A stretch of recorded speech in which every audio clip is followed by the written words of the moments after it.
Good evening, everybody. My name is Dan Schultz. I am one of the co-chairs of the Financial Affairs Committee, and I am here to call to order the first Finance Committee meeting of the academic year, Tuesday, August 4th.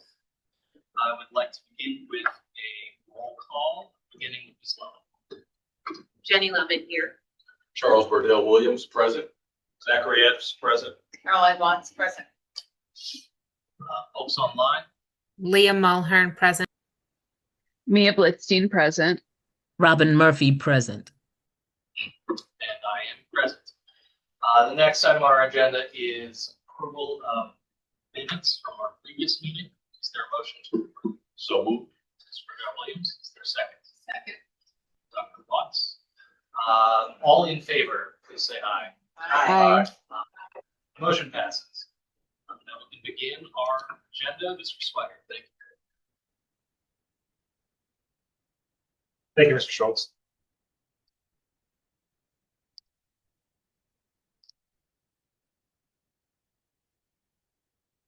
All right, so tonight we're going to take a look at the interim financial statements. We are in the month of July, so fortunately they're not as exciting as in other months when we talk about interim financial statements.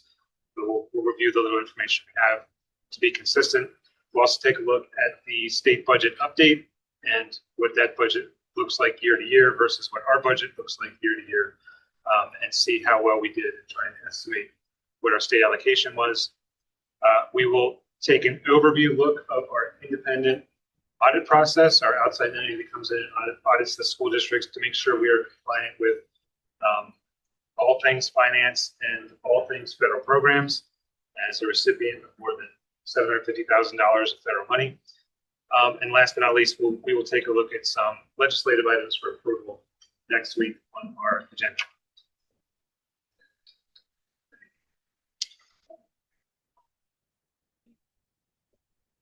All right, so we only had 1 month of revenue collections.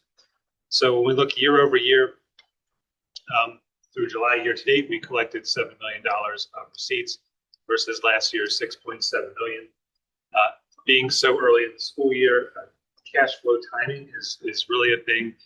Most of our revenue collection at this point is the early real estate tax bills that have come in. We did receive one large piece of our special education state subsidy that came in July, which is probably because the budget was passed sooner than usual or sooner than the December time frame. Yeah. It was approved last year. So that's the reason for the change. On the expenditure side, it looks like we're spending a lot more money when in reality, this July had more payroll runs. We had 3 payroll runs in July versus 2 in the prior year. So we only have 26 payroll runs in the entire school year. So there is some timing about when the months occur that we have 3 payroll runs, as this is a cash-based statement. We also purchased $300,000 of curriculum that will be implemented for this school year. So that's included in our regular education expense in this line item.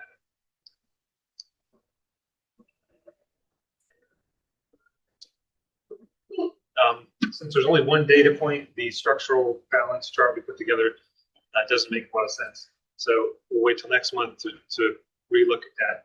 But it's always important to look at our tax collections year over year to date, just to see any sort of trend or any sort of direction we're heading. Again, it's really early in the school year. But you can see some of our cash flow from earned income taxes and delinquent taxes is down from the prior year. Our earnings on investments is down from the prior year, yes. But that is because we did use our fund balance to fund the stadium project rather than issuing debt. Since that came out of cash, that reduced our available investable balance. So we aren't seeing a lot of change in investment return. The economy isn't allowing for it because inflation is still a real thing. It hasn't been caused by multiple factors. It hasn't been turned yet. So we saw last week the Fed again held rates steady. So I think that as long as that happens, we'll still see investment returns as high as they are, or somewhat as high as they are. Before I move on from your financial information, any questions on that data?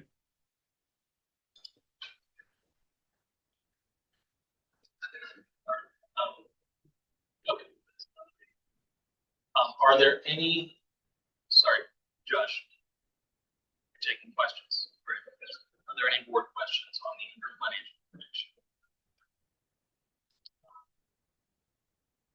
Maybe you asked me the same question. Just curious as to why we collected $1.3 million more in real estate taxes this July compared to last July. I think it really just has to do with the timing. Maybe we got a check or a deposit that came a day earlier than the prior year. Our real estate tax collection period goes to the end of December. I think there's usually a lot of flexibility up until we get to that discount period. Once we get that discount period, we have a solid trend. So that's not until September. Looking at July. And ultimately, it's if somebody has a mortgage, it's when does their bank make the payment? And it really is depending on That could a be. variety of factors from different sources. So that makes sense. Mr. Williams. Yep. So one thing that strikes me just, in the beginning of this year, but also very close to when we just most recently approved our budget and the interest income that we received there, and just drawing the through line between the source of that interest income being lower because of our decision to decide to use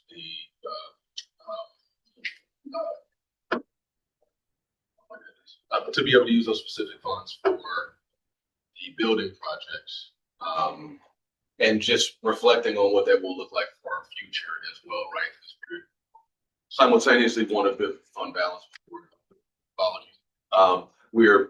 We expect to be able to build up to fund balance when we have when we're in a surplus position, but we're projecting potentially that that's going to become harder and harder, and because of our reliance to some degree on that earned interest is could be more challenging for us going forward. So I'm just flagging that today, day one of the beginning of this budget cycle, prior to looking at anything for the 27, 28 year, but just flagging that as something that I'll be looking out for throughout the year, specifically following that earnings on investments, but also thinking about other things that we're doing to prepare ourselves for what could be some difficult financial times broadly, not just specific for us.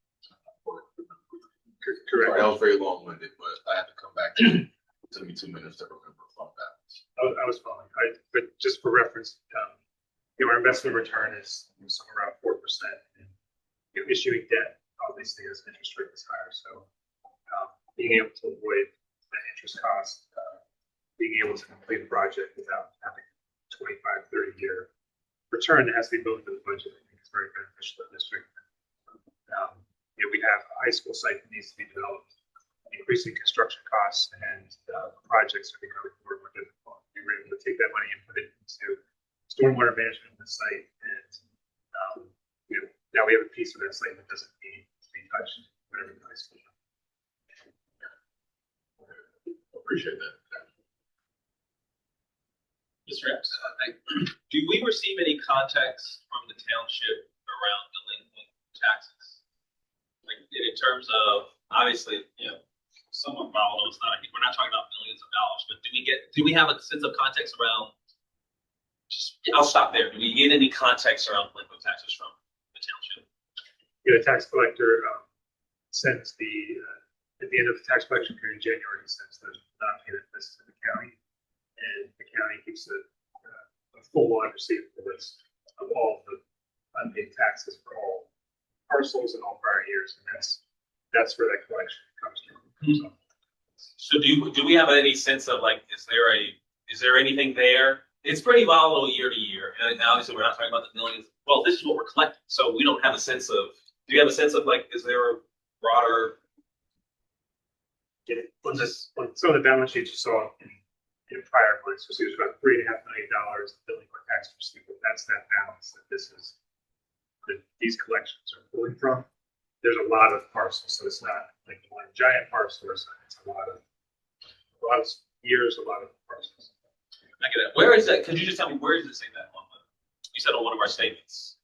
So on these interim financial statements, if we go back to a prior month where I present a balance sheet, you'll see on the asset side, there's about 3.5 million in delinquent taxes receivable that sits on the balance sheet. And that's the balance that they're collecting.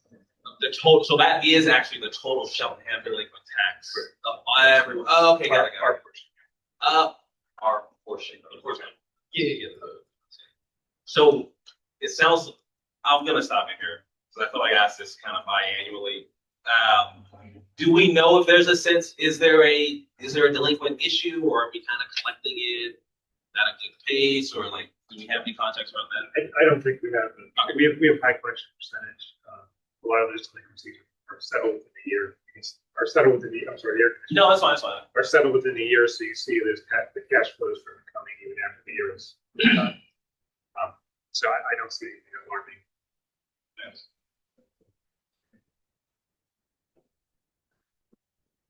Any other board questions? Seeing none, are there any questions from the public? Since this is a new meeting, I will reiterate just the protocol. Whenever we get through an agenda item, we turn to the board first for questions, and then members of the public who are either in person or in attendance are welcome to raise their hand and ask a question related to that agenda topic. And they would be unmuted, and we would just ask you state your affiliation with the township according to the policy related to public name as well. I see no hands. Feel free to raise your hand later and ask a question about this topic. We're not trying to prevent questions from being asked. And I think we can go to the next one. All right, so the next topic of the night is the state budget update and the impact it has on Cheltenham School District. So I put this into two different categories. The first category is what do we budget in 25-26 in terms of our core state revenues versus what do we budget in 26-27, and what's the difference? So in essence, what we budgeted was we tried to predict what money the state was going to come into the district from the state. And the reason we tried to predict and budget that money is because we didn't want to have to ask for any more of a tax increase or any more tax dollars needed. So looking year over year, we followed the budget process pretty closely. It went a little smoother than last year, meaning we felt like it was close to the end, towards the end of the school year, we passed the budget. And we anticipated this Ready to Learn block grant tax equity money. We followed the basic ed funding, and we provided, and we didn't think that this year's money was going to be much in the prior year because of what the governor projected for his budget, and same with the special education subsidy. So we kind of just level set it to what we had gotten the prior year with no expectation of a large increase. And when we got the final PA budget for 26-27, you can see we went from 7.37 million to 7.4, so a very negligible increase year over year. The increase in the special ed subsidy is extraordinarily negligible, $3,000, and the $1.1 million we expected to get, we got. So I think overall we were about $50,000 off from what we were expecting from the state on $17 million. So we're trying to set a budget, trying to be as exact as possible. And this, this was very predictable, so we compensated now. When looking at what the state did, you can see this is a trend that has kind of developed over the past couple of years. They're putting less and less money into that basic education funding subsidy that was following the new formula that was developed. They're putting less money in the special education subsidy, and they are putting more and more money into the Ready to Learn block grant. And we are the recipient of that tax equity block grant. So that fund is very predictable year over year, and will be for the next several years. I think they're really flagging this is what you should expect budget for the state. Any questions on this slide? Any questions from? We have one in the public. Or actually, I see a question from the public. Is there, Josh, was there anything else you wanted to say with the state budget? Yes, we got another slide. Also on the state budget, we typically receive around $150,000 of that, the PCCD, the Pennsylvania Commission on Crime and Delinquency. We talked about that grant during the facilities committee. We received, well, we haven't gotten our allotment yet. It was worded a little differently this year. They said we will receive $100,000 plus amount based it on our average daily membership or enrollment in the district. So we don't quite have that enrollment. We anticipate it'll probably be around the same. Once we get that, we will, of course, we'll apply for the grant and work with Mr. White in Security and Ms. Keene, Ms. Smith, I'm sorry, in Student Services, and come up with a plan spend. The other item that is back from the prior year is the public school facilities improvement grant at another $125 million. It would appear as if from every indication that they are going to take last year's public school improvement grant and this year's public school improvement grant, combine the pot of money together and award it in October, which is what they did, exactly what they did 2 years ago. We applied for the maximum $5 million for this grant. The last time they awarded the grant, for a lot of districts, the maximum ended up to $1 million, and it was pretty flat across the board, maybe the exception of the school district of Philadelphia, or I think it's Allegheny or Pittsburgh school district. So I would anticipate more of the same, but again, we're of course going to ask for the maximum here. And of course, that application was for HVAC and electrical upgrades at Cheltenham High School. It being now at the end of the 2027 summer will be our oldest building other than the Abbott building and in need of most work. And the last biggest piece that was added to the budget was one more piece of cyber charter reform, and that was increased residency requirements for charter schools. They are now required to submit residency information of the students they enroll in the school district by October 15th. And the key difference is here, before they would pull the money from our subsidy, they would get paid up front. Now, if we can test residency, they cannot pull money from our subsidies. It'll be interesting to see how that manifests itself, whether a charter school just submits incomplete residency information and claims, mission complete, and denies our request for reduction or not. So we're exactly how that process manifests itself. So that was my last statement on the slide. All right. Now that we finished that full agenda item, I will just go back to the board. Are there any questions from the board on the state budget? Ms. Lover. Laura, this is more of a question about how some of the changes to the school code they play out for our budget. I don't know if we sort of cost them out at all. I mean, was thinking of now we have to teach social media literacy, for example. Is there anything that sort of got passed in the school code along with the budget that we think might add some additional funding? I think it's still undetermined. So there was a mandatory recess. Yes, I was just thinking of her. There were a couple of, like you mentioned, curriculum changes, but can those be addressed from the classroom setting for the existing staff? That doesn't sound like we're going to have another individual to teach them, of course. So, nothing that I thought rose in a level exceeding these particular items.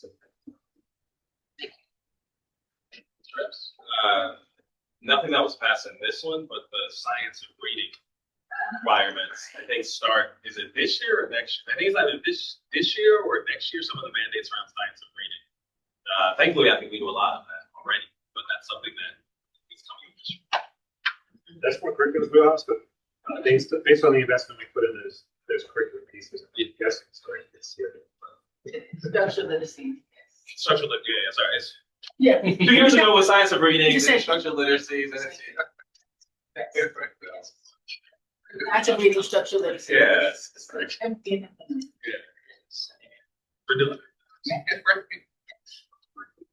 That's Thank you. All right. Don't see any other board questions, and I do see a hand from the public. Good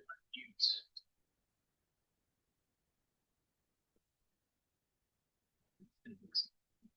Since it is a new meeting, I would just ask you to say your name and where you reside in the district, even though you did do so earlier. Hi, Gary Hatchmar, 301 Bett Road, 40 years here in Cheltenham Township. My question actually goes back to some of the finance issues, and I'm very, very sorry that I wasn't able to provide them promptly. But my question is, given the amount of debt that we have assumed, given the tax implications for this township, and given the let's say it delicately, the situation with the township and the football field. I would have a question about why we continue to pursue construction of a stadium that is going to cost multi-millions when we have a football team that is frankly defunct because of lack of leadership and leadership that is now in the legal system. Can someone answer that for me? I can take a first stab, but of course, anybody else who wants to add context. I just want to highlight that the athletics facility serves more than just the football team. That's really important for us. This is not a new thing to mention. This is something we've really actually intentionally, consistently, the duration of the project, tried to highlight, because we have a national class track team, we have color guard, we have band, we have gym class, we have graduation, we have soccer. I'm actually going to stop trying to list it because I will forget something important. But it's really, really important that that is a resource for our entire student body, not just one team. And that facility was a facility that had not been touched for 50 years, a very long time. It was reaching a point of being a safety problem in itself. And that is part of what went into the decision to move forward with that updated athletics facility. It's also really, really important to me personally, and I imagine I'm not the only person on the board, to recognize that we are one district in a county of schools. We are a district that has a majority student of color population, and our facilities, our football facilities, were worse than almost every other district. And so we needed to reflect on that fact as well. We have traveling teams, we have visitors, and we want to make sure that our student body is proud of the facilities that we are welcoming visitors into. So to me, those are several of the compelling reasons why we pursued that project. And I would open it up to anyone else from administration who wants to add to anything that they have missed. But I hope that helps clarify that specific aspect. I know there's more. Yeah, there were a number of meetings that went into that decision. I recall a chart that we reviewed where it was exactly that. What is the status of every facility of every district in Montgomery County? And ours was the worst. And that includes all sports. So what project could touch the most students, the most sports at the same time? And the stadium does exactly that. The stadium has facility, has athletic lines for every sport that they can participate, whether it's soccer, field hockey, lacrosse, band, color guard, all of the above can participate on the field, including track. In addition, gym class can be done on the turf as well. And it gives us a facility now that is not weather dependent, because we had no place during weather events to practice outside.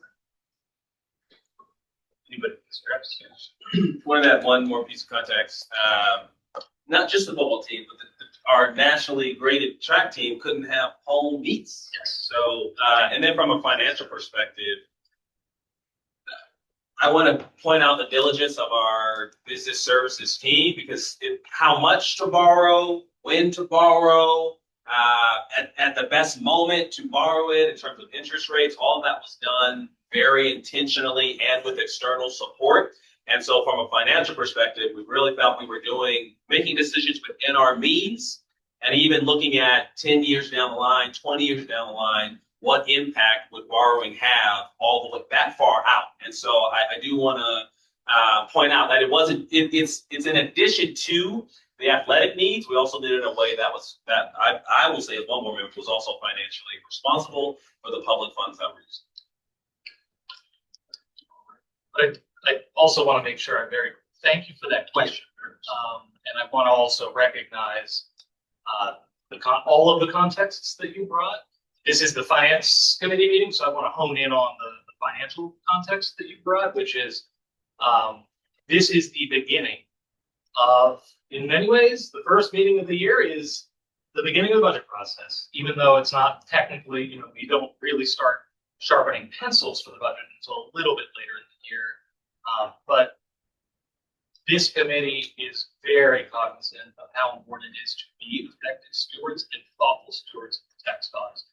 And that's what, folks have probably heard this before. We're all taxpayers too. So we are very well aware of the challenges that our community faces. Actually, earlier, I just wanted to mention also for the good of the public, when we were talking about our interim financial statement, the biggest portion of our budget is contractual obligations, salaries and benefits with the people who are doing the work in our buildings. And so it is really important come negotiation time that our community and our board is thinking about those negotiations. It's essentially determining what our budget, what our tax increase is going to look like for the next several years. So we are, so thank you for the reminder, and please keep coming to these meetings.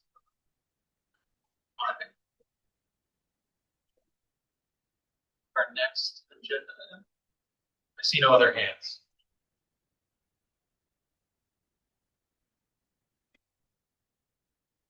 Saw one other hand. Oh, I don't know. We can come back to you. If you have something to add. If you're still awake after talking about the independent.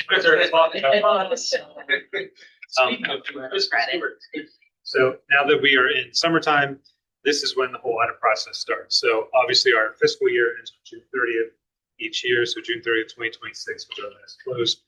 We are still in the process of closing the books for June 30th, 2026.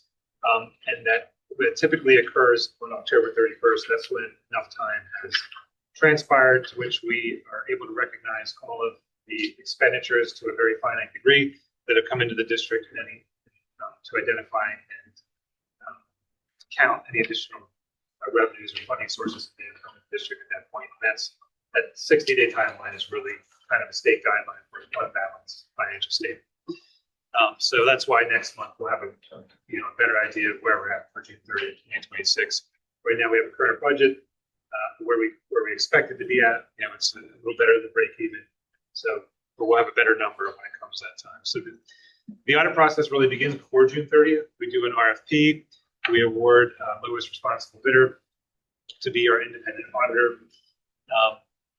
If you recall, 2 years ago, our lowest bid independent auditor went through management changes, meaning it got purchased by another auditing company, and it got purchased by another auditing company, and that put our audit timeline behind. We just completed our audit for June 30th, 2024 in April, which was a clean audit opinion. We have already completed field work. I have already written my management discussion and analysis for the audit report, which is one of the last things that are done for the audit that will be completed on June 30th, 2025. And we've already started to schedule field work for June 30th, 2026. I'm confident by this fall we'll be much back on track with the audit schedule. Again, something that wasn't in my control.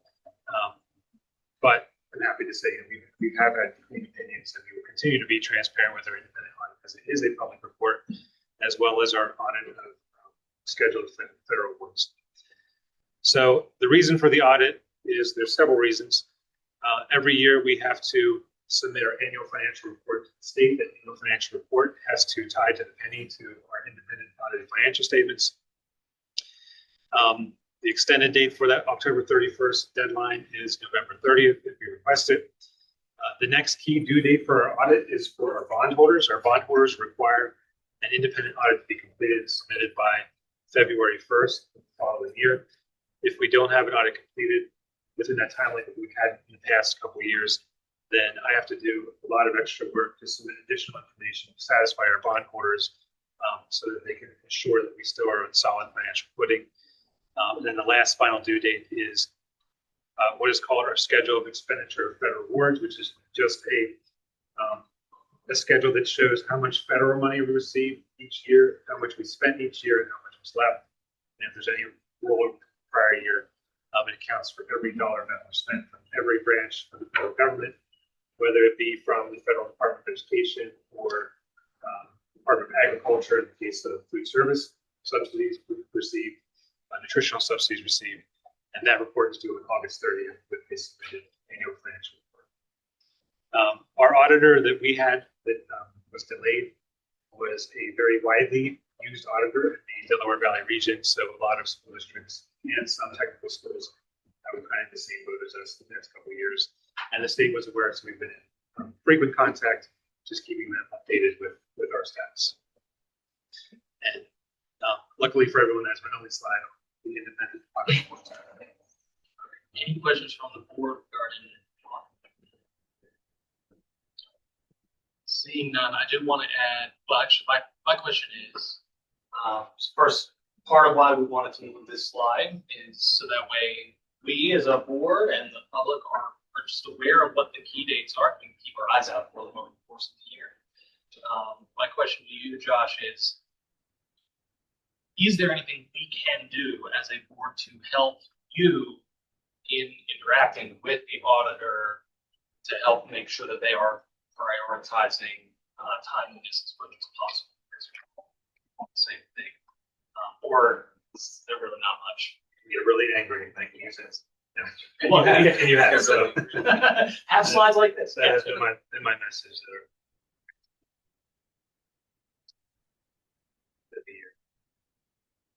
Back up to date.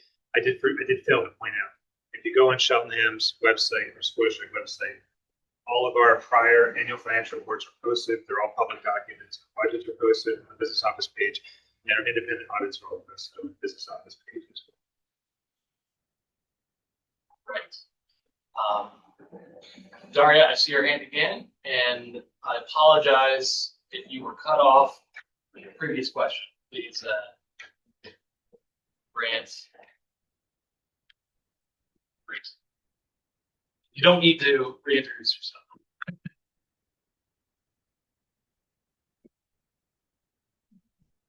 That means she's able to unmute. You'll have to unmute yourself, but you now have the ability to do so. Am I unmuted? You are, we hear you. Thank you so much. So I'm learning, educating, and trying to understand. So I very much appreciate your tolerance and patience with me.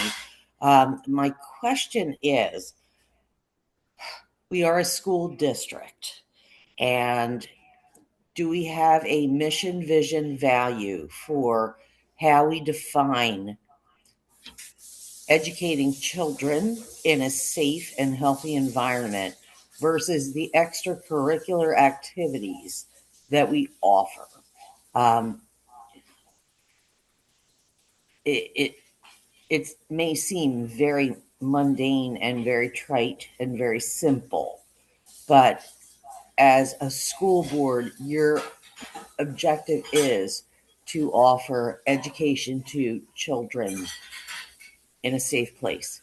It seems like we have failed on that.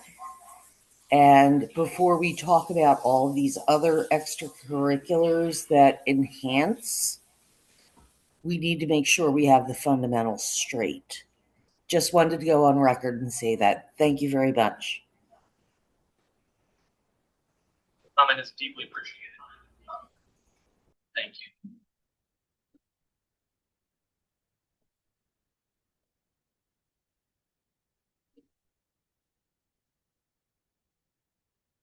All right, legislative items for next week. If you recall from prior years, we have to have board action to determine what we're going to do with the ready to learn tax equity money we receive. Every dollar we have received in tax equity money, we have put towards offsetting future tax increases, and that will be the proposal for next week as well. Also for next week, we have a contract for our accounting software. We were hovering right around $100,000 annually for our finance software. So we did kind of an informal bid to deal with alternative options, and we were able to negotiate a reduced amount for the school district.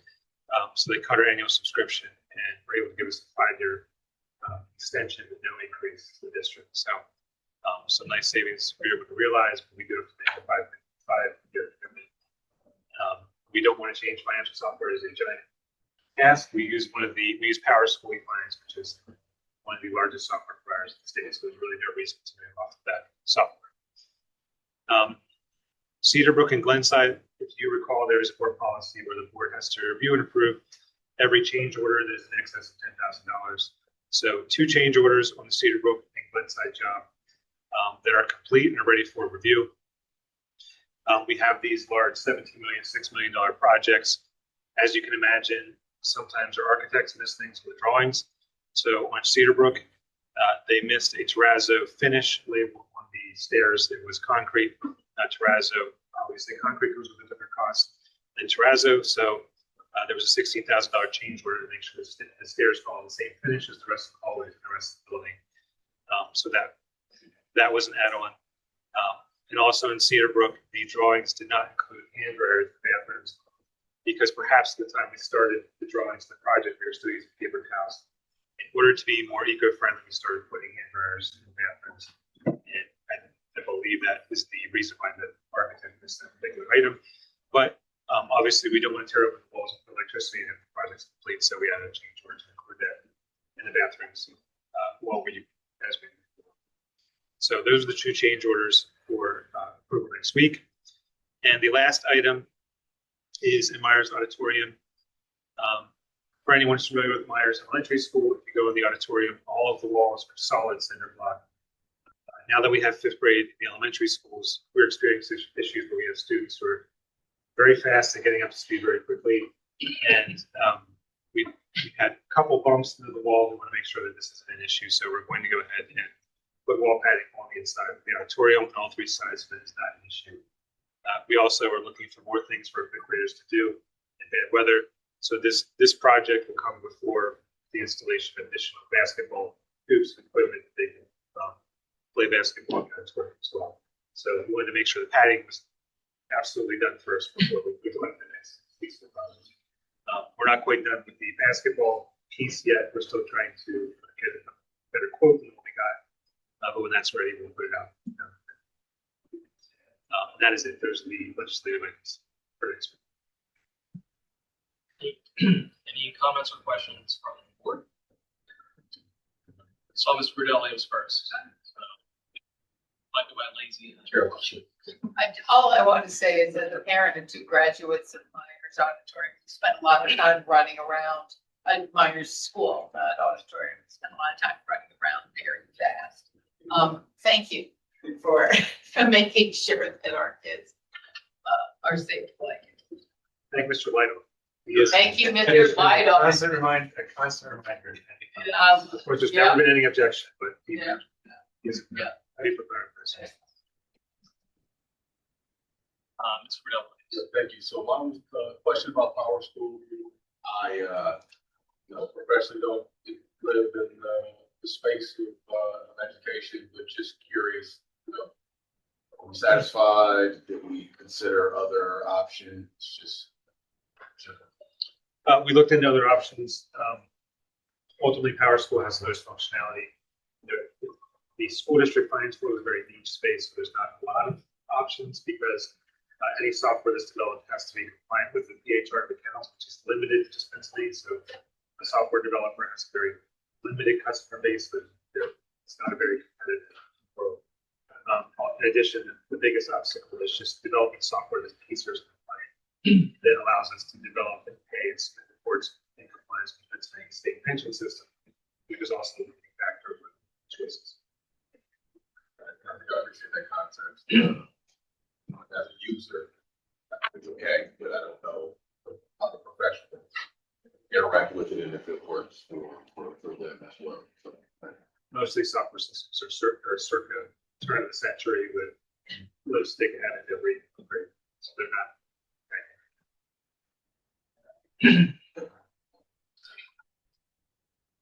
Any other board questions? I have a question / comment, because I think I know the answer.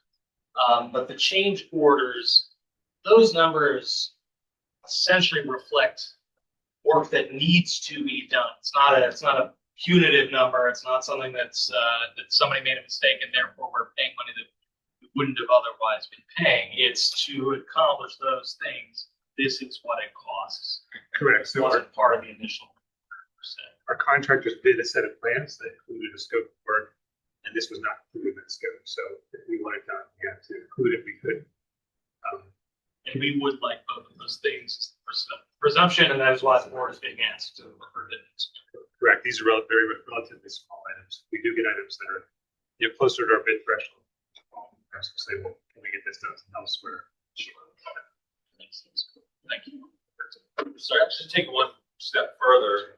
Does this pull from our contingency line item? Correct. So then just for the public, we've already planned in some ways for this to happen. We're not spending an additional $25,000. We have a contingency line item that this will draw from. Right now, we really haven't had to draw from yet, so Correct. we plan for it to some certain extent. Is this the final agenda item, or is there?